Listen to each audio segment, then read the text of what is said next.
Bonsoir. Bonsoir et bienvenue à ce nouvel épisode de Psychanalyse pour tous. Nous sommes arrivés au chapitre 15 de La psychanalyse est révolutionnaire. La psychanalyse est révolutionnaire, pas pour révolutionner le monde, sinon pour se révolutionner. C'est un instrument que nous pouvons tous utiliser pour nous révolutionner. Pour ceux qui veulent, bien évidemment, ou qui vont être aptes à se révolutionner, parce que tout le monde ne va pas accepter, bien évidemment, de passer par cette expérience. Néléa, bonsoir. Mais que c'est quelque chose, bien évidemment, quand on dit que c'est le véritable voyage, que c'est la véritable expérience de vie pour prendre conscience de ce que c'est que la vie d'un être humain. Stéphie, bonsoir. Claire, bonsoir. Anne, bonsoir. Bienvenue donc à tous. Donc, je vous rappelle pour ceux qui n'ont pas encore fait la démarche, que le Tous en psychanalyse, regardez, il est gros, gros, gros, il est sorti, il est sur Amazon, accessible à tous, ou presque tous. Bonsoir Marlène. Et puis il y a encore le Psychanalyse pour tous, d'accord? Donc nous voyez, nous avons les deux tomes. Celui-là, il est plus petit, celui-là, il est plus gros. Il est plus gros, le deuxième, on en dit plus. Donc, que vous pouvez acquérir sur Amazon. Christiane, Nathalie, Didier, et j'ai le livre. Ok, d'accord, très bien. Karim, ainsi, et donc, bonsoir à tous, bienvenue. Donc, nous nous retrouvons dans ce, Martine, bonsoir, dans ce qui est un 15e épisode. C'est intéressant de mettre des numéros, non? C'est intéressant de voir comment on se maintient, comment on continue, comment on demeure, comment on résiste. Inscris-toi à la page du groupe. Voilà, c'est un bon conseil. Merci, Fraisse. Donc aujourd'hui, nous sommes arrivés au chapitre 15 que j'ai aussi titulé Le complexe d'Oedipe. Alors on va voir un petit peu dans ce livre parce que rappelez-vous que nous sommes en train de travailler ce livre de Menassa que j'ai là, donc ce livre qui s'appelle Conférence de psychanalyse à La Havane, Cuba de 1995 et que on va voir un petit peu comment Menassa nous présente, Mourad bonsoir, nous présente et va nous expliquer d'une façon assez didactique de quoi il s'agit quand on parle de complexe d'Oedipe. Quand on parle de complexe d'Oedipe, on va dire de quoi exactement on parle. Et donc lui, il va nous donner, il va nous, Samir, bonsoir, il va faire une lecture, on va dire, il va faire une lecture. Non, Menassa, c'est un psychanalyste, un poète, et c'est le fondateur du mouvement scientifique culturel Grupo Zero. Et il a publié de nombreux livres. D'ailleurs, un des grands livres de Menassa pour commencer, donc, qui s'appelle Freud et Lacan, Hablados Uno. Et ça, c'est un livre aussi qui est très intéressant, où on voit comment, lui, en fait, il rend compte de sa lecture. Bonsoir Hakim, non? C'est-à-dire que les psychanalystes, tout comme moi, avec mon tous en psychanalyse, je rends compte de comment j'ai assimilé, on va dire, comment j'ai compris les concepts, ma position dans la psychanalyse. Donc, par rapport à l'écriture, nous devons tous les psychanalystes de l'école Grupo Zero, nous devons rendre compte de notre formation en publiant, en montrant comment nous avons étudié, comment nous avons reçu les informations. Donc, et c'est ce qu'a fait d'ailleurs Menassa, mais Menassa, il a cette particularité où il a rendu accessible cette psychanalyse qui paraissait assez sélecte, une science pour une élite. Eh ben, lui, il l'a rendue non, c'est d'ailleurs lui qui a créé ce nom de psychanalyse pour tous. Moi, je n'ai fait que le traduire en français.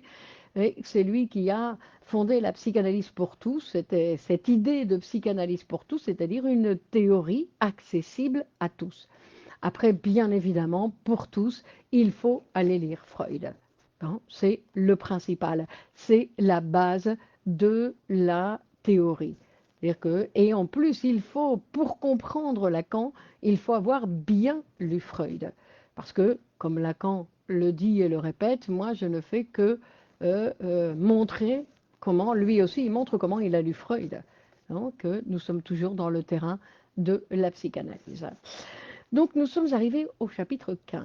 Voilà pour mon introduction de ce soir.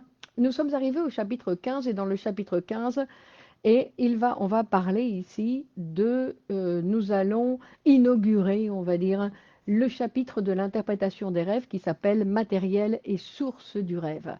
C'est-à-dire que dans matériel et source du rêve, Freud va nous parler de, euh, il va nous parler du matériel qu'on utilise. Quel est ce matériel qu'on utilise pour fabriquer nos rêves? Bon, parce que toutes ces images qui apparaissent, qui se présentent dans le rêve, d'où elles viennent, toutes ces images. Et donc, il va nous parler de ça. Et c'est pour ça qu'il va nous parler du complexe d'Oedipe. Parce que, au fond, Valérie, bonsoir, au fond, les images, les images, tout va provenir de cette source. Que la véritable source de la formation de nos rêves, c'est le complexe d'Oedipe. Alors, quand on parle du complexe d'Oedipe, de quoi on parle? De quoi on parle? Le complexe d'Oedipe, Menassa va nous dire que il y a, pour nous aider un petit peu à le comprendre, c'est dans sa forme la plus simple, c'est consiste en l'amour pour le parent du sexe opposé et la rivalité avec le parent du même sexe. Et ça, c'est le complexe simple, le complexe, on va dire, expliqué aux enfants. Mais qu'en fait, il n'existe jamais exactement de cette manière, hein, que ce n'est jamais aussi simple, le complexe d'Oedipe. Il y a toujours une combinaison en réalité, c'est-à-dire que l'enfant a un profond désir pour le parent du sexe contraire, mais ensuite il a une profonde haine pour ce même parent quand il sentira qu'en fait ce parent n'est pas à lui, il ne lui appartient pas, parce que il faut savoir que les enfants au départ, et Rachid, bonjour, les enfants au départ, ils considèrent que les enfants les parents leur appartiennent. Des fois, c'est aussi l'inverse. Annie, non? Les bébés rêvent. Oui, les bébés rêvent aussi. Non, vous vous rappelez? Si, si, ils ont, je ne sais pas à partir de quel âge, mais pas les nourrissons, mais les bébés, oui. Donc, on va voir que c'est... alors, attendez 2 secondes, on va voir... ok. Donc, que les bébés, ils ont tendance à considérer que leurs parents leur appartiennent, qu'ils sont à eux. Alors quand tout d'un coup ils se rendent compte que, ben non, que les parents, premièrement qu'il y a les frères et sœurs qui arrivent, que les parents ils ont d'autres centres d'intérêt, ben, ce qui va provoquer une haine des enfants envers les parents. Et que la rivalité avec le parent du même sexe, dans les cas par exemple de la petite fille, la mère, et dans le cas du petit garçon, le père, finit par se transformer en la possibilité d'un modèle d'identification. C'est-à-dire que le complexe d'Oedipe, si simple, si réduit, n'existe presque jamais. Il existe dans sa forme complexe. On va dire que dans sa forme complexe, c'est-à-dire qu'on a la possibilité qu'il y ait un amour pour le parent du même sexe et un amour pour le parent du sexe opposé. Que peu importe, on va dire, peu importe le sexe. Alors, dans ce chapitre, pardon, dans ce chapitre, donc on appelait matériel et source, Freud va réinsister sur le fait que le moteur du rêve, ce qui met en marche le rêve, et d'ailleurs ce qui met en marche notre propre vie, c'est le désir inconscient. Pardon. C'est le désir inconscient. Et donc, on avait déjà vu, non, la fois dernière un petit peu. Attendez. Et cette fois, le désir inconscient est la force qui va provoquer le désir. Le désir de fabriquer le rêve. Le désir de fabriquer les rêves, et que pour exprimer, pour fabriquer, oui, avec tous les éléments du rêve, non? Et que pour la fabrication de ce rêve, en fait, ce que Freud va nous dire, bonsoir Olivier, qu'il va utiliser l'expression des restes diurnes. C'est-à-dire qu'en général, on va rêver des éléments, des choses qui nous sont arrivées la veille. Hein. Quand peut apparaître cette haine? Vers quel âge? Non, mais il ne faut pas penser, je dirais, après la résolution, pas du complexe d'Oedipe. Non, il faut voir que quand on parle, non, de ce complexe d'Oedipe, on parle de ce complexe d'Oedipe qui est à la base de la formation des rêves, c'est-à-dire qu'il existe toute notre vie. Alors, quand est-ce qu'il commence? Quand la haine commence? Ben, ça dépend de chaque enfant. Et puis, en plus, les manifestations ne sont pas toujours ouvertes. Non? Des fois, il y a un amour excessif qui peut cacher une haine. Donc, on ne va pas s'attarder sinon qu'on va voir comment ça continue à exister chez l'adulte que le complexe d'Oedipe, ce n'est pas quelque chose qui appartient à l'enfant, c'est quelque chose qui nous appartient à tous les êtres humains. C'est pour ça qu'on continue à l'étudier, parce que c'est quelque chose qui va nous accompagner, on va dire, toute notre vie, hein, et qui va se manifester dans les rêves. Dans les rêves, en général, les rêves, ce sont des souvenirs. C'est des souvenirs, des désirs, avec des désirs de l'enfance. Donc, quand on parle de complexe d'Oedipe, on va parler bien évidemment de castration. Non. Et rappelez-vous que quand on parle de la castration, ce n'est pas quelque chose qui arrive à l'enfant, mais que c'est quelque chose qui arrive à la mère, ou que l'enfant plutôt doit accepter que c'est ce qui arrive à la mère, que ce n'est pas quelque chose qui lui arrive à lui. C'est quelque chose qui arrive à la mère. Et qu'est-ce qui arrive à la mère? Ben, c'est que l'enfant va devoir lui désattribuer les attributs qui lui avaient donné. Non? Et ça, c'est fondamental dans le sens que, bonsoir Francis, dans le sens que dans cette fabrication, on va dire, de ce complexe d'Oedipe, de cette désattribution, de ce complexe de castration, en fait, va apparaître pour la première fois le mécanisme de la répression. Et le mécanisme de la répression, c'est le mécanisme qui va diviser le sujet définitivement, pour toujours, en conscient et inconscient. À partir de là, il sera pour toujours divisé. Bonsoir, Biba. Alors, la première chose que nous savons de l'enfant, c'est son impuissance, l'impuissance de l'enfant pour survivre. Ce n'est pas une impuissance psychologique, c'est vraiment une impuissance organique. C'est-à-dire qu'il ne peut pas marcher. Ses nerfs ne répondent pas aux besoins de son système nerveux. Le nerf optique ne fonctionne pas avant le 21e jour. La respiration n'est pas régulée avant le 7e mois. Il ne peut pas lui-même atteindre les aliments.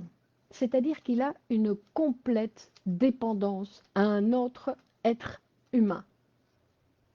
Un autre être humain qui va accepter de s'en occuper. Bien évidemment, il faut tomber. Hein, mais si on est tous là, c'est qu'il y a quelqu'un qui nous a récupérés. Mais que cette situation de dépendance est quelque chose aussi qui va nous suivre toute notre vie et qui appartient à l'histoire de cet être humain que nous sommes. Non? Et c'est-à-dire qu'il y a quelqu'un qui va nous aider à nous mettre en marche pour que nous puissions vivre. C'est-à-dire qu'il va l'aider plutôt à survivre. Et donc, qui va provoquer une dépendance. Enfant va être le phallus de la mère. Donc, qui va provoquer une dépendance, qui va provoquer une dépendance à celui qui va s'occuper de lui, qu'en général on appelle la fonction mère. Quelle que soit la personne qui s'en occupe, ça s'appelle la fonction mère. La fonction mère. Et qui est là pour venir, en fait, d'une certaine façon, résoudre tous les défauts de l'enfant. C'est-à-dire que la mère, elle vient le compléter complètement. Non? Et donc, bien évidemment, il lui attribue un grand pouvoir, un grand prestige, on va dire. Et cette union de l'enfant et avec la mère est quelque chose qui va s'enquister dans le corps de la mère. Et que sans faire absolument rien, parce qu'il ne peut rien faire, l'enfant, il reçoit l'aliment, il reçoit la protection, il reçoit les soins, il reçoit la couverture pour le protéger, il reçoit les mouvements du berceau pour pouvoir respirer. Et à cette relation symbolique de l'enfant avec la mère, on l'appelle la cellule narcissique. C'est-à-dire que l'enfant ne fait pas de différence, le nourrisson ne fait pas de différence, ne se rend pas compte de son corps, où est la limite de son corps, quand commence son corps et quand commence le corps de la mère. C'est une même chose. Hein. Et que cette cellule narcissique donc est formée par la mère et l'enfant. Mais c'est une attribution de l'enfant. Et cette cellule narcissique, ou au moyen de ce processus de cette cellule narcissique, c'est là où l'enfant donc attribue à la mère tout ce prestige, tout ce pouvoir, comme si lui n'existait pas. Parce qu'en fait, lui, c'est un petit morceau de la mère, mais que celui, c'est une partie de la mère. C'est pas le phallus encore, c'est même pas le phallus, sinon qu'il n'a pas de vie propre. C'est une partie d'une autre vie, de la vie de la mère. Non, parce que quand on va parler de phallus, ça veut dire compléter. Quand on parle de phallus, c'est-à-dire que ma mère est déjà incomplète. Donc, quand, comme dit Rachid, quand la mère, quand l'enfant va être le phallus de la mère, c'est parce que quand il va se rendre compte que la mère, il lui manque quelque chose. Mais quand il est au stade de la cellule narcissique, la mère ne manque de rien. Donc, ils ne font qu'un, et il n'y a pas l'idée ni de complétude ni d'incomplétude. Non, ça n'existe pas encore. C'est-à-dire qu'il ne se différencie pas de la mère. Hein. Et donc, c'est ce qu'on appelle, on va dire,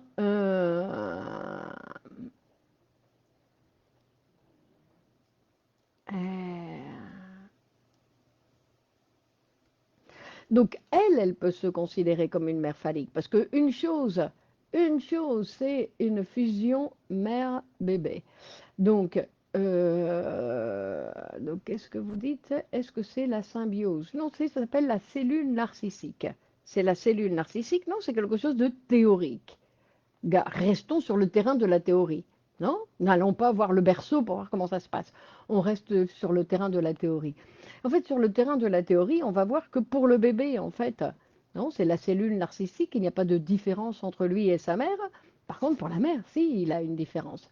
Et non, c'est Piaget parle d'état syncrétique entre l'enfant et la mère. Ben, je ne sais pas ce que ça veut dire syncrétique. Donc, nous, on parle en psychanalyse de cellules narcissiques, non, de cet état où en fait il va se retrouver cette mère phallique, en fait qui a le phallus parce qu'elle peut tout. Elle peut tout, mais ça c'est quand l'enfant va commencer à se rendre compte qu'il y a une mère qui est extérieure à lui, non, et que ça va être une attribution de l'enfant. Mais ça, c'est, en fait, cette attribution, elle va exister quand l'enfant, il va se rendre compte d'autre chose. Tant qu'il ne se rend pas compte d'autre chose, en fait, bonsoir Sonia, non, quand il ne se rend pas compte d'autre chose, en fait, il ne fait qu'un avec la mère. Et que toutes ces attributions, bien sûr, que l'enfant va mettre sur la mère, eh ben, c'est une attribution qui parle plus de l'impuissance de l'enfant que de la puissance de la mère, bien évidemment. Fusion et confusion entre les deux, pas de différenciation. Exactement, donc c'est la cellule narcissique. C'est la cellule narcissique. Céline dit pourquoi vouloir inconsciemment revenir à cette cellule narcissique?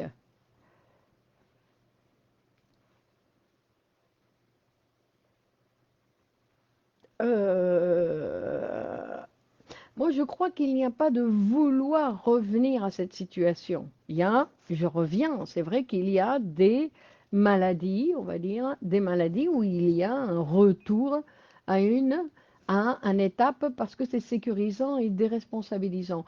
Non, parce qu'on ne, non, Yanis, parce que quand on parle de ça, ça y est, vous êtes en train d'accompagner le patient dans la rue et regardez comment il parle et comment il est en relation avec les autres.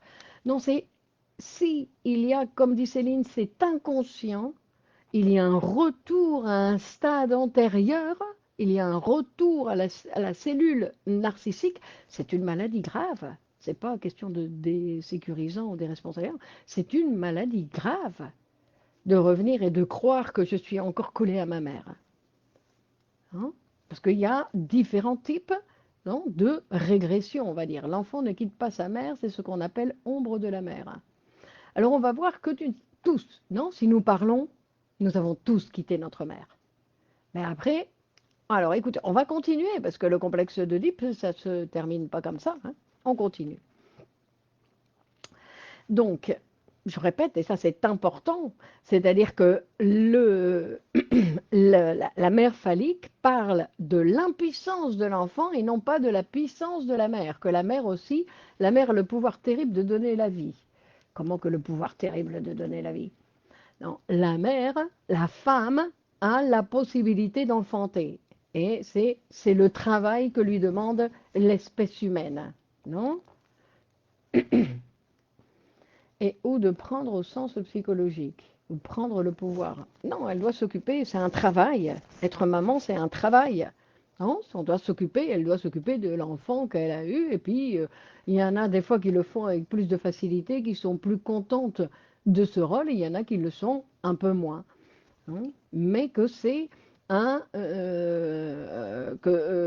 qu'avoir des enfants, en fait, c'est quelque chose qui correspond, c'est l'espèce humaine qui réclame aux hommes et aux femmes d'avoir des enfants.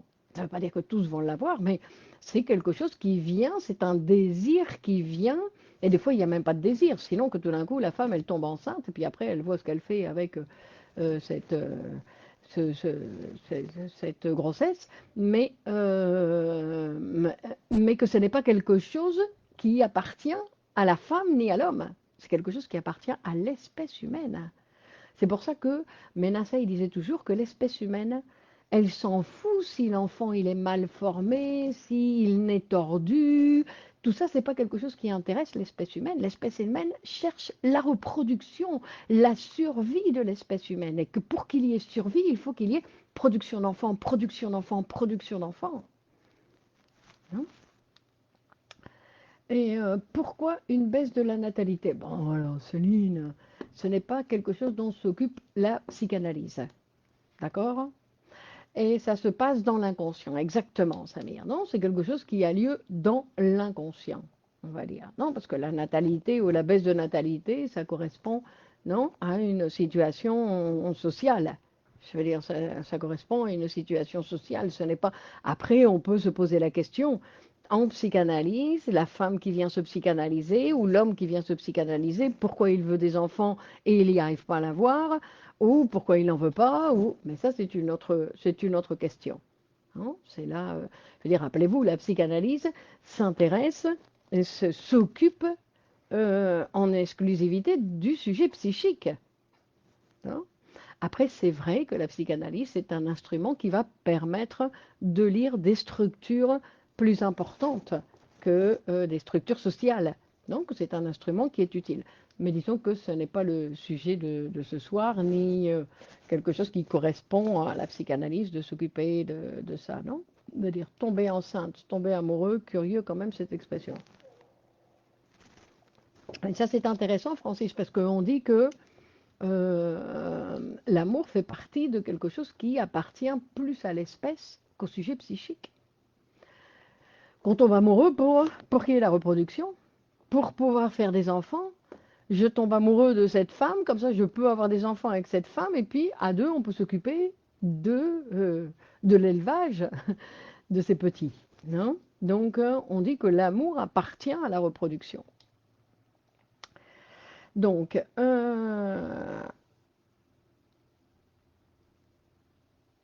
Donc on disait parce que la mère est une personne normale. Une personne normale, c'est-à-dire avec tous ses défauts, avec des désirs bizarres comme tout le monde, on va dire, mais qui normalement va réaliser le travail nécessaire hein, pour s'occuper de ce nouveau-né qui vient d'apparaître dans sa vie et qu'elle va s'occuper de le couvrir, de lui donner à manger, etc. Mais pour l'enfant, en fait, tout part à partir de son impuissance, de son incapacité à bouger. Il n'a pas la possibilité des mouvements. Et on dit que l'enfant, ce qu'il fait, c'est qu'il remet toute sa vie dans les bras de cette personne qui va s'occuper de lui. Et ça, c'est quelque chose de très important pour le sujet. Hein. C'est-à-dire que Ménassa, il donne l'exemple, il dit, imaginez, vous êtes en train de mourir et une personne vient et vous sauve. On va lui donner un certain pouvoir, il dit. En plus, imaginez que vous êtes en train de tomber dans un précipice et que quelqu'un, tout d'un coup, vous prend dans les bras, vous récupère et vous sauve de la chute. Hein. Et bien voilà, c'est ça la mère. En fait, la fonction mère, c'est ça. parce qu'elle me sauve la vie. En faisant ce travail de s'occuper de moi, de me donner à manger, elle me sauve la vie. Et c'est-à-dire que nous ne naissons pas hommes ou femmes. Nous naissons comme un petit animal. Au départ, nous sommes un petit animal. Nous n'avons pas de désir, nous ne sommes pas capables d'aimer, nous ne parlons pas. Et c'est dans cette insuffisance que nous allons nous fabriquer. C'est à partir de cette insuffisance que nous allons grandir et nous fabriquer. C'est pour ça qu'on dit qu'au départ, nous ne savons rien faire. Et que si on nous met dans un poulailler, on va s'identifier aux poules et on va faire comme les poules. On ne va pas être capable de dire un mot. Hein. Donc, et c'est dans cette situation que le nourrisson donc arrive et que c'est un nourrisson qui est toujours prématuré. En fait, nous naissons même pas comme un petit animal, sinon que nous naissons comme un animal malade. Et on va voir pourquoi. Non. Et c'est pour ça que nous n'avons pas d'autre remède que de devenir esclave de l'autre pour ne pas mourir. Non, remettre notre propre vie dans les mains de quelqu'un d'autre, c'est devenir son esclave. Il fait ce qu'il veut de nous pendant ce temps-là. Non, quand il dit tiens, allez, maintenant tu vas dormir, poum, allez maintenant, ou les mamans non, qui disent il veut ceci, il veut cela, elle interprète un petit peu comme bon lui semble. Non. Et nous devenons, le nourrisson devient un esclave, mais que c'est la seule manière de survivre que de devenir un esclave. Et ça, c'est très intéressant parce que quand on commence notre vie comme esclave, on commence notre vie comme esclave. Après, le travail consistera à faire un travail constant pour pouvoir se détacher de cette position d'esclave. Il est habité par sa mère et c'est normal. Je ne sais pas si dire qu'il est habité. Il remet sa vie dans les mains de sa mère, non? Je mets ma vie dans les mains d'un autre pour naître comme être humain. Non, il y en a qui meurent avant. Hein. Il y a des bébés qui meurent avant, qui ne... Alors, c'est pas qu'ils ne décident pas, mais que ça n'a pas lieu. Non. Et c'est dans cette relation, donc là où je vais devenir esclave de cette situation, on va dire que je vais apprendre que la fonction, c'est-à-dire cet autre qui s'occupe de moi, peut beaucoup plus que moi. Il arrive un moment où je m'en rends compte, bien évidemment. Non. Et c'est-à-dire que l'enfant, non, parce qu'il est semblable et différent de ses parents, bien évidemment, il s'est réduit en esclavage. Il réduit en esclavage son être pour devenir un être humain. Hein. C'est-à-dire c'est comme s'il y avait un échange. D'accord, j'accepte cette situation parce que je vais gagner, hein, une autre position. C'est-à-dire que je vais passer de petit animal à homme. Hein. La mère est aussi esclave de son bébé, non? Non, il ne doit pas y avoir de dépendance, Didier. Non, pourquoi elle va être esclave? C'est un travail. Elle doit faire le travail de s'occuper de son enfant. Puis qu'en général, elle a de l'aide, elle arrive à trouver des gens autour d'elle, sauf quelques-unes, mais que normalement, on ne va pas faire ça tout seul. Non. Et quand la mère est dépendante de son enfant, ben là, il y a un problème. Quand la mère dépend de ses enfants, non, la mère doit dépendre d'autres personnes de l'extérieur, pas de ses enfants. Sinon, on va dire le monde est à l'envers. Qu'est-ce qui structure l'inconscient? La mère, l'enfant. Alors on y va, on y arrive, Féti. Donc, et c'est dans ce passage où l'enfant, en fait, il va sauter définitivement du champ de la nécessité, champ c'est H-A-M-P, du champ de la nécessité au champ du désir. Parce que le champ de la nécessité, c'est celui de l'animal. Le champ du désir, ça y est, nous sommes un être humain. Nous rentrons dans le désir, nous sommes un être humain. On continue. Dans cette situation, on va dire, où l'enfant est en train de former son corps, non, parce qu'il n'est pas encore formé, on va dire, dans cette situation où l'enfant est en train de former son corps, on va dire qu'il y a une période qui est assez importante à partir de 6 mois et jusqu'à 24 ou 18 mois, en fait, l'enfant sent son corps fragmenté. Non. Vous vous rappelez l'idée du stade du miroir dont Lacan va nous parler. Et en fait, il dit que la propre perception, la perception de soi-même, de l'enfant, est celle d'un corps fragmenté. On va dire, et cette situation, en plus, elle peut se répéter dans certaines maladies, non, psychiques où le patient ne sent pas les limites de son corps. Alors, on va dire, les besoins de l'enfant s'imposent à la mère aussi. Oui, mais la mère, elle travaille, Didier. C'est un travail. Non? C'est comme une infirmière qui doit s'occuper, ou non, une infirmière qui doit aller s'occuper du bébé qui vient de naître. C'est la même chose. Non? C'est pas parce que c'est la mère que l'enfant est différent quand c'est la mère que quand c'est une infirmière. C'est la même chose. C'est un travail. Pour la maman, c'est un travail de plus qu'elle va mettre dans sa vie. Hein, une femme qui attend un bébé, c'est un travail de plus dans sa vie. Après, il y en a qui font des bébés en pensant qu'elles vont se consoler de quelque chose. C'est vrai. Et alors là, c'est là où il va y avoir un problème, principalement pour elles. Hein. Et donc on dit que l'enfant, au départ, il va avoir cette sensation d'être fragmenté. Et quand on parle du stade du miroir, c'est le moment où l'enfant dans les bras de la mère, l'enfant qui est dans les bras de la mère, c'est-à-dire que le miroir n'est pas nécessaire. On parle du stade du miroir, mais comme image, non? Comme représentation, comme métaphore, on va dire, mais que, en fait, la mère, c'est le miroir. Il voit que hors de lui, quand tout d'un coup il prend conscience qu'il y a un hors de lui, que hors de lui, les choses, on va dire que les choses ne sont pas comme en lui. C'est-à-dire que hors de lui, ce qu'il voit, il dit, c'est la vision lui anticipe un monde où il y a un enfant entier. Non? Le corps morcelé, exactement. Samir dit, vous savez, j'ai 57 ans et j'ai toujours besoin de la mère. Quand elle est heureuse, je le suis, et quand elle est triste, je le suis aussi. Et je demande pourquoi.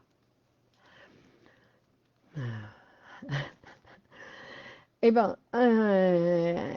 on va lire. Et vous voyez, il y a des gens qui vont suivre leur maman toute leur vie, même à 57 ans. C'est pour ça que le complexe d'Oedipe, ce n'est pas quelque chose qui appartient à l'enfance, sinon que c'est quelque chose qui va nous accompagner toute notre vie. Et que si on veut pouvoir faire une vie personnelle, une vie fabriquée, c'est l'étape de construction de l'identité.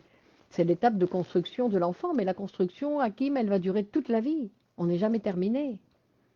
Perdre sa mère à 12 ans, malheur ou chance, aujourd'hui je pense que ce fut plutôt une chance, même si une blessure originelle persiste.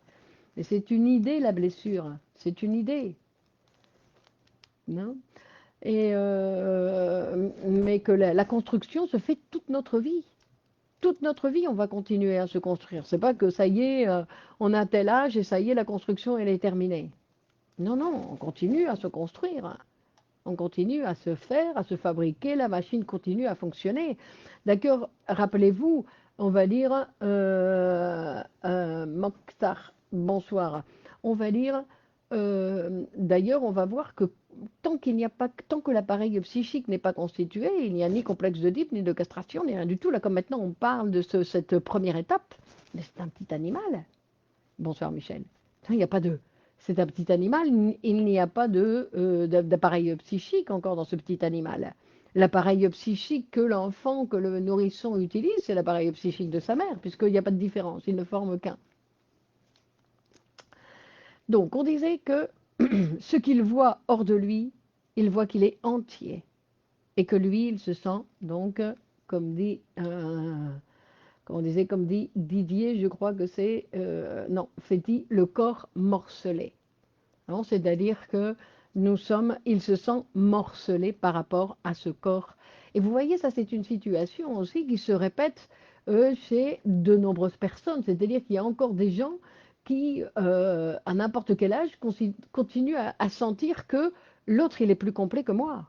Que l'autre, il ne lui demande rien. Non, que l'autre, il, oui, que l'autre, il est plus complet que moi. C'est-à-dire que je continue à regarder l'autre et à voir l'autre comme si l'autre était complet et que moi, non. Et que moi, j'étais morcelée.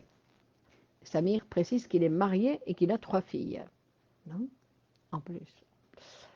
Donc, on va dire. Mais aimer sa mère, Samir, ce n'est pas un péché. Hein, ce n'est pas un péché. En plus, la maman, c'est pas cette dame dont Samir va s'occuper pour voir si elle va bien, cette vieille dame, non, qui doit s'occuper, sinon que la mère, pour l'appareil psychique, c'est quelque chose dans l'appareil. C'est pour ça que ce n'est pas la maman qui a disparu à 12 ans de Francis. Non, c'est un élément de l'appareil psychique qui va nous accompagner toute notre vie, qui va être là toute notre vie. Alors, on disait que il voit que l'enfant voir les autres supérieurs. Par exemple, Céline, voir les autres supérieurs. Supérieur, ça n'existe pas. Différent. Il n'y a pas d'inférieur ou de supérieur, il y a de différent. L'autre est différent. Après, on va dire, oui, il fait plus de choses que moi. Qu'en savez-vous? Qu'en savez-vous? En plus, on juge, on n'arrête pas de juger comme ça, on voit une petite lumière et poum, on juge la situation de l'autre. On n'en sait rien. On ne connaît pas la situation de l'autre. Et on ne connaît même pas sa propre situation, parce que regardez l'enfant, il vous montre bien, il n'est pas morcelé, mais lui, il se sent morcelé. Alors c'est la même chose pour l'adulte quand tout d'un coup il regarde le voisin, il dit ah le voisin il peut quelque chose et moi je peux pas parce que on est aveugle à ce qui nous arrive. Touria, bonsoir. On est aveugle à ce qui nous arrive. Et ça, on a des difficultés à l'accepter, non? D'accepter que oui, tout ce qu'on pense de nous-mêmes, avoir, que nous avons une tendance en plus ça dépend. Vous voyez que quand vous sortez beaucoup d'énergie et tout, vous vous dites cette fois-ci je vais tout réussir, je suis formidable. Et quand vous avez moins d'énergie, vous dites oh je suis nul. Donc c'est quoi la vérité? Hein. Donc Samir dit c'est ça, je l'aime d'une manière absolue. Alors, on dit, et cette matrice, le stade du miroir, c'est la matrice qui va permettre que, à chaque fois, non, pendant toute l'enfance, par exemple, et toute l'adolescence, et pendant toute notre vie, on peut voir certaines personnes en disant, je veux être comme ce professeur, je veux être comme ce psychanalyste, je veux être, ou pas comme, simplement je veux être peintre.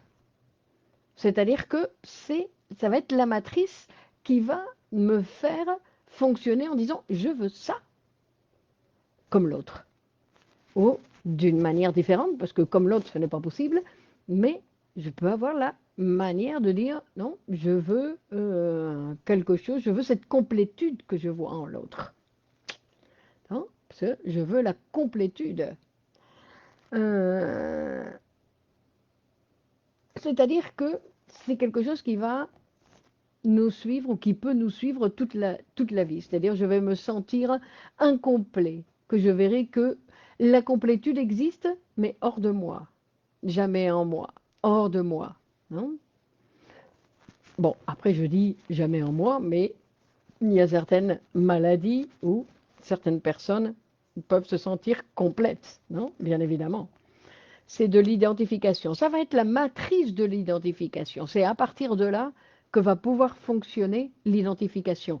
Mais rappelez-vous aussi que l'identification, quand je dis je veux être ceci, je veux être cela, c'est pas parce que les gens le disent, non? Sinon que l'identification, c'est un mécanisme qui va se faire de façon inconsciente. C'est-à-dire que tout d'un coup, non, on peut être interprété comme quoi on s'est identifié à un tel ou à un tel, et en plus, quand l'identification a lieu, on ne s'identifie pas à toute la personne, sinon qu'on s'identifie à un seul trait, et que c'est quelque chose d'inconscient. Donc on ne s'en rend pas compte. Hein. Comment expliquer vouloir la place de la mère? Comment que vouloir la place de la mère? Pour être avec le papa? Ah, pour être à la place du papa, pour être à côté de papa. Je veux la place de la maman parce que comme ça, j'aurai mon papa pour moi. Non, on continue. Mais avec l'âge, le rapport change avec la mère et se déplace sur une relation extérieure. On y arrive, Fetty, on y arrive. Et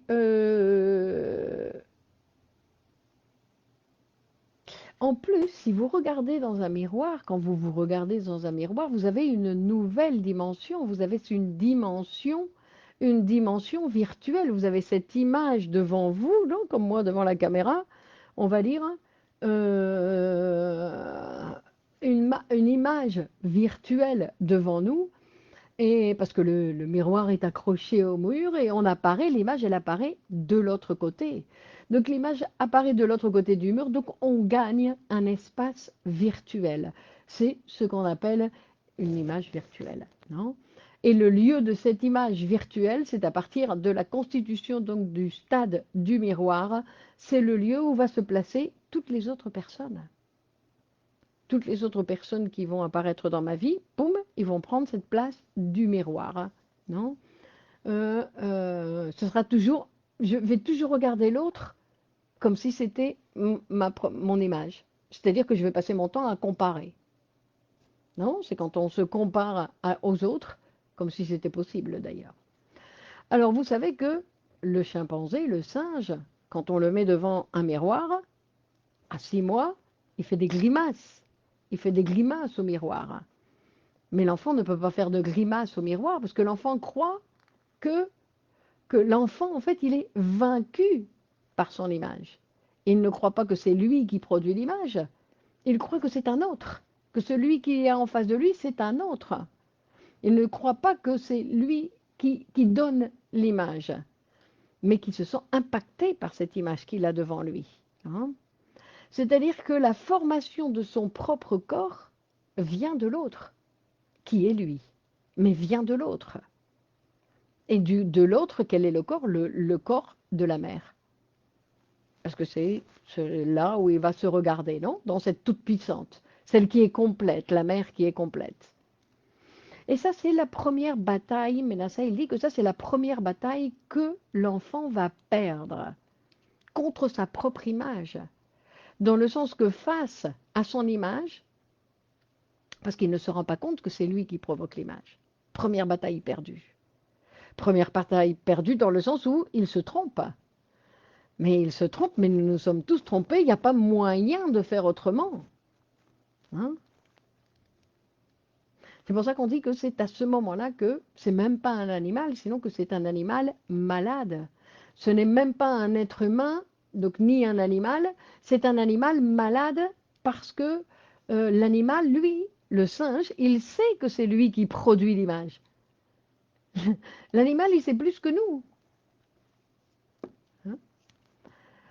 Il est plus rapidement indépendant. Nous, on met beaucoup plus de temps avant de prendre notre indépendance. Ben, certains ne la prennent jamais. Et non, c'est parce que il ne peut pas s'alimenter seul. Il ne peut pas aller, comme le singe, aller chercher la banane. Non? Et c'est grâce à ça, parce que c'est là où tout d'un coup nous allons dépasser cette situation non seulement d'animal malade, mais en plus d'animal, parce que nous allons commencer à parler. Parce que comme c'est l'enfant, comment il va commencer? Il va commencer à parler parce qu'il veut quelque chose qu'il ne peut pas lui-même obtenir et qu'il a besoin de crier, qu'il a besoin de pleurer pour obtenir ce qu'il veut. Et c'est ce qui va le différencier du singe. C'est-à-dire que là où l'être humain ne pourra pas, il parlera. Ça c'est joli, hein?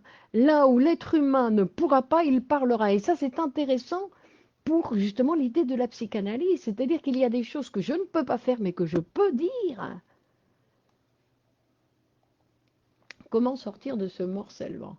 Ah, tout de suite. Alors je vais vous donner un petit médicament. Non, il faut se psychanalyser, Céline, il faut se psychanalyser. Non? Il faut continuer, il faut se psychanalyser. Donc c'est-à-dire que, et ça c'est très important, non? Que là où il ne pourra pas, il parlera. C'est pour ça qu'on dit, non, il y a aussi cette idée, je crois que je vous l'avais déjà raconté, cette idée de cet enfant de 13 ans qui ne parlait pas, que on avait amené chez tous les professionnels pour voir pourquoi, et ben en fait, il n'avait rien, mais on ne comprenait pas pourquoi il ne parlait pas. Et que quand il a commencé à parler, non, c'est pour dire, maman, tu me passes le sel, et pourquoi tu n'as pas parlé avant? Ben parce que avant tout était parfait. Non? C'est-à-dire qu'il n'avait pas senti qu'il ne pouvait pas, il n'avait pas senti qu'il manquait quelque chose. C'est-à-dire que, et là commence sa relation au langage. Là où il ne pourra pas, il parlera. Et en parlant, il perd sa deuxième bataille. Face aux mots, face au langage, face à la parole. Car les mots ne vont pas partir de lui. Ça, c'est l'autre bataille perdue.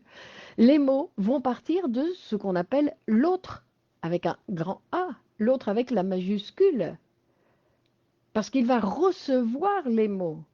Parce que le langage est antérieur à lui et extérieur à lui. Non seulement à l'enfant, mais à nous aussi, adultes. Et ça, c'est la castration. La castration, c'est cet événement que nous arrivons après le langage, que le monde est déjà, que le monde existe, que mes parents ont eu une relation sexuelle avant que j'arrive.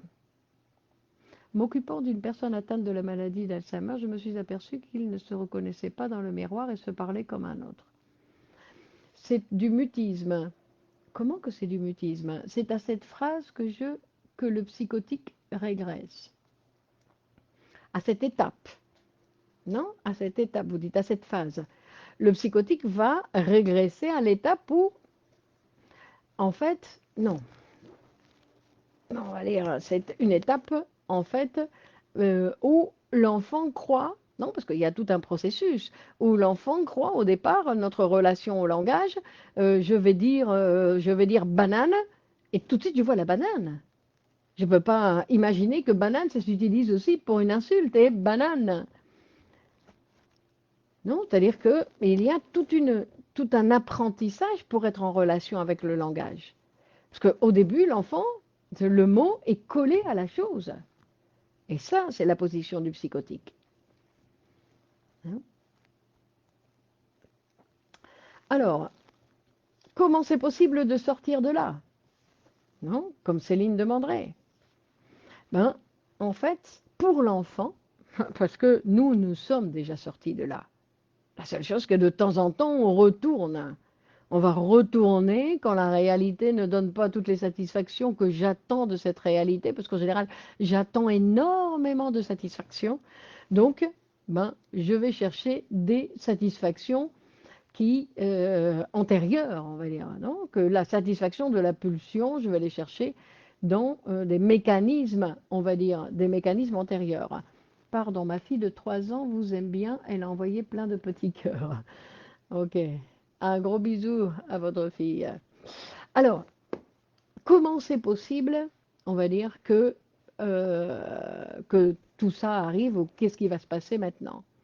Et donc, comme on avait déjà vu, non, ce qui va arriver, bien évidemment, c'est quand l'enfant va se rendre compte, hein, euh, euh, que la mère, en fait, n'est pas qu'à lui, que la mère regarde d'autres choses que lui, que la mère désire d'autres choses que lui. Hein. On va dire, avec le langage, la chose est perdue. Exactement.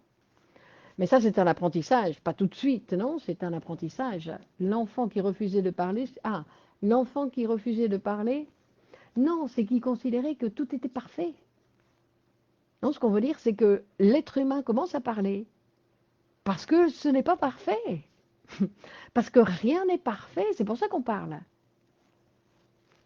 Non, c'est parce que c'est la première fois où la soupe, il manquait du sel. Jusqu'ici, tout était parfait pour lui. Donc c'est pour ça qu'il ne parlait pas. Ça ne veut pas dire que tous les problèmes de langage des enfants sont en relation avec ça. Hein. On peut le penser dans certains cas, très certainement, peut-être. Mais c'est pas ça que je veux dire. Ce que je veux dire, c'est que, non, pour montrer que l'enfant va commencer à parler parce que il va commencer à crier pour réclamer à manger, à pleurer et tout ça, pour faire du bruit. Le singe, il pleure pas. Le singe, il se lève et il va chercher la banane. Tandis que l'être humain, il va devoir apprendre à s'exprimer. Et comme il dispose de cet appareil pour pouvoir parler, et qu'il est tombé dans un monde d'êtres humains, il va mettre en marche la parole. Alors pour essayer de terminer, donc on dit que quand la mère va commencer à désirer autre chose que lui, c'est là où il va s'intéresser, il va dire mais qu'est-ce qu'elle regarde? Et il va commencer lui aussi à regarder. Alors c'est là où il y a la désattribution. Elle a besoin de quelqu'un d'autre que moi. Elle n'est pas complète.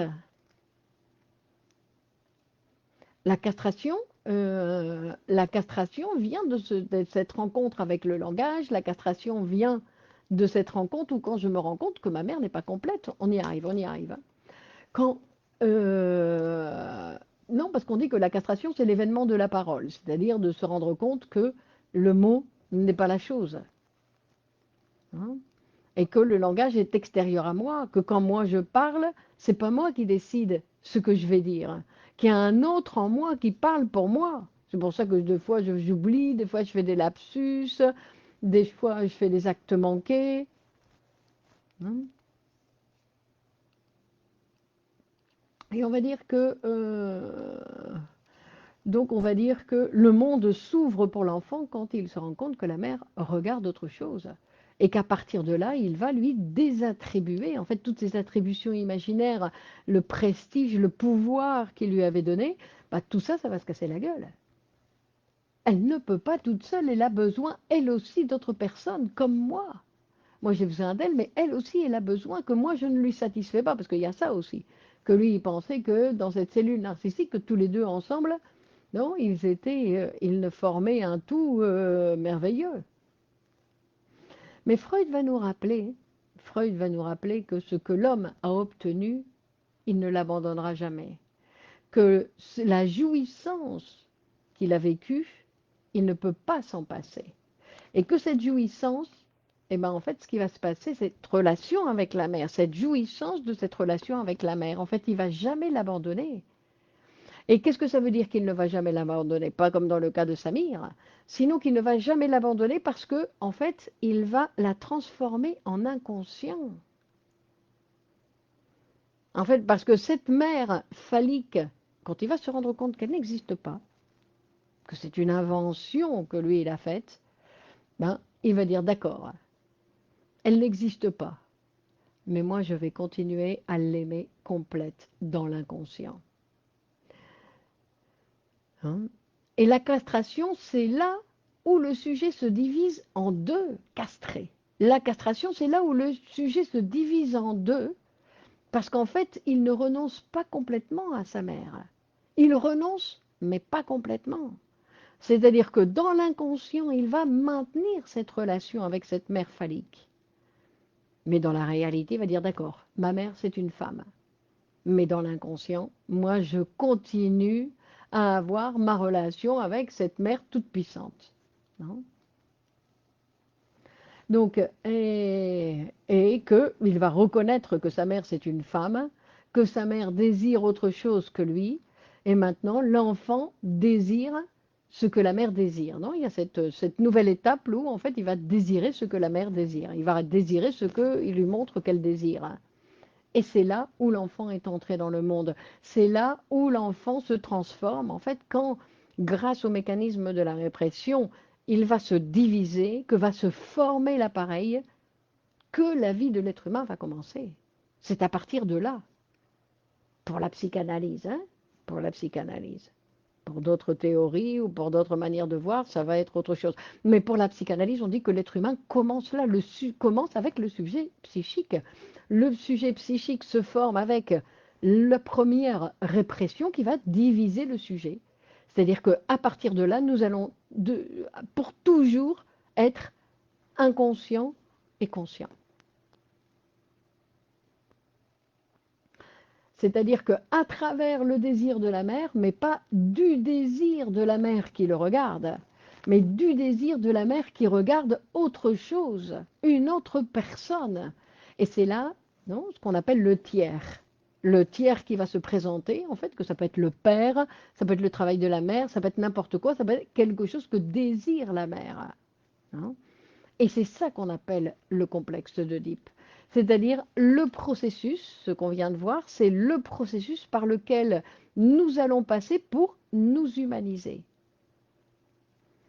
Et que c'est quelque chose, je répète, parce que c'est important, c'est quelque chose que nous allons, qui va nous accompagner toute notre vie, que ce n'est pas quelque chose que nous avons passé quand nous avions 1 an, 2 ans ou 3 ans, sinon que c'est quelque chose qui fait partie de nous. Et qu'à chaque fois qu'il y a quelque chose de compliqué dans notre vie, de décision à prendre, ou quelque chose qui nous perturbe, on se retrouve devant qu'est-ce que je fais? Je m'en vais avec ma mère phallique ou non, je renonce à ma mère phallique, parce qu'à chaque fois, en fait, je dois renoncer à cette mère phallique. Hein. À chaque fois qu'il y a quelque chose de difficile, ben, j'ai tendance à dire, allez, je retourne, je retourne. Non, non, la vie, c'est autre chose, mais que c'est quelque chose qui peut se passer, non, qui peut se passer, qui peut se représenter. Cette décision peut revenir et que retoucher le sujet qui peut retomber, on va dire, qui peut retomber dans les bras de maman. On peut retomber dans les bras de maman n'importe quand. Voilà, messieurs, dames, merci de m'avoir accompagné. Vous savez que vous pouvez partager cette vidéo si vous l'avez appréciée. Si vous l'avez appréciée, s'il vous plaît, partagez cette vidéo sur vos réseaux sociaux pour que nous soyons plus nombreux à nous intéresser à cet instrument qui vient nous humaniser. Cet instrument qui vient nous humaniser, c'est important. Donc, merci de partager sur vos réseaux et on continue la semaine prochaine. D'ailleurs, la semaine prochaine, nous n'allons pas passer au chapitre 16, sinon que nous allons faire un numéro spécial qui va s'appeler justement « Est-ce que je suis spécial? Suis-je quelqu'un de spécial ?» Je ne parle pas de moi, je parle de cette question que nous pouvons tous nous poser. Sommes-nous quelqu'un de spécial? Belle améthyste et pierre de lune au doigt. Et c'est l'inconscient qui va destiner son avenir psychologique. Oui, Féti. C'est remarquable, Clémence. Merci pour cette approche très instructive. Je vous en prie, Didier, Stéphie, merci à vous. Biba, merci à vous. C'est le passage de l'état de nature à l'état de culture. On accepte la loi symbolique, on rentre dans le social. C'est ça, Rachid. Mais après, l'aventure continue. Non, c'est pas parce qu'on a fait le premier pas. Après, en plus, il va y avoir tout ce... Non, à mardi, bonne soirée. À la prochaine semaine. Martine, Michel et Annie. J'ai écrit 4 pages. Très bien. Et alors, Nathalie, Hakim, merci à vous. Yanis, caractère d'exception. Exactement, Yanis, bravo. Suis-je spécial? Ça, c'est un sujet qui nous intéresse. Bonne nuit à tous, nous dit Valérie. Donc, Valérie va se coucher. Il est 10 heures. Allez, bonne continuation à tous et à la prochaine fois. Allez, au revoir. Bonsoir.